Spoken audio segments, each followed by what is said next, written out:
கஷ்டம்தான் அறிவு கொடுக்கும். நான் நிஜம் சொல்லுவேன். அந்த வறுமையில் தான் இப்படி இதை நம்ம அர்ப்பணித்துக்கிட்டால் தான் இதில் ஜெயிக்க முடியும்னு என் வாழ்க்கையை அர்ப்பணித்தேன். என் இளமை பருவத்தை அர்ப்பணித்தேன்.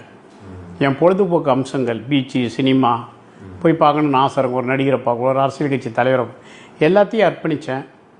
என்கிட்ட இருக்கிற காசில் என்ன தரமாக தர முடியுங்கிறத சிந்தித்தேன். குறைந்த பட்ஜெட்டில் தரமான விஷயத்தை செய்ய முடியுமாங்கிறத சிந்தித்தேன். என்னுடைய அனைத்து திறமைகளையும் என்னுடைய ஆசைகளையும் அந்த வயசுக்கு வாழாமல் என் தொழிலுக்காக என்னை அர்ப்பணித்தேன். வெற்றி பெற்றேன். அது சொல்லிட்டேன். காலங்கள் மாறி இருக்குது.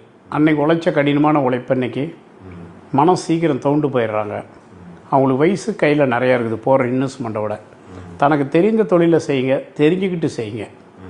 ஒருத்தர் வாழ்கிற வாழ்க்கையை மட்டும் பார்த்துட்டு ஆசைப்பட்டு உள்ளே போகாதீங்க. உங்களாலேயும் அந்த கடின உழைப்பை விதைக்க முடியுமா? அந்த விஷயங்கள் தெரியுமா? அதுக்கான கால விஷயங்கள் கொடுத்து தான் வெற்றி பெற முடியும். அந்த அவசியத்தை கொடுக்கணும். ஆராய்ந்து செய்யணும். தெரிஞ்சதை செய்யணும். தெரியாத செய்யக்கூடாது. நான் வெள்ளை சட்டை போட்டிருக்கேன்னு நினைக்கக்கூடாது. இந்த வெள்ளை சட்டைக்கு பின்னாடி எங்கள் கவி பேரரசையா சொல்லியிருக்காரு, அவருடைய அவமானம் இல்லைன்னு. எத்தனை அவமானங்கள் பட்டு துயரங்களை பட்டு எங்கள் வாழ்வியிலேருந்து 30-36 வயசு வரைக்கும் ஒரு சினிமா கூட காண முடியாமல் டீ கடையில் பாடுற பாட்டும் கல்யாணத்தில் பாடுற பாட்டுன்னு எங்கள் செவிக்கு விருந்து. அப்படி உழைச்சிட்டு இருக்கிற நேரத்தில் தள்ளுவண்டி தள்ளிட்டு போவேன். சமைச்சிட்டு இருக்கும்போது பக்கத்தில் பாடும். இப்படி விசேஷங்களை பாடுற பாட்டை தான் நாங்கள் காதில் கேட்போம். எங்கேயா கோயில் திருவிழாவில் படம் போட்டால் கூட பார்க்க நேரம் இருக்காது. அது கூட நேரம் கிடையாது.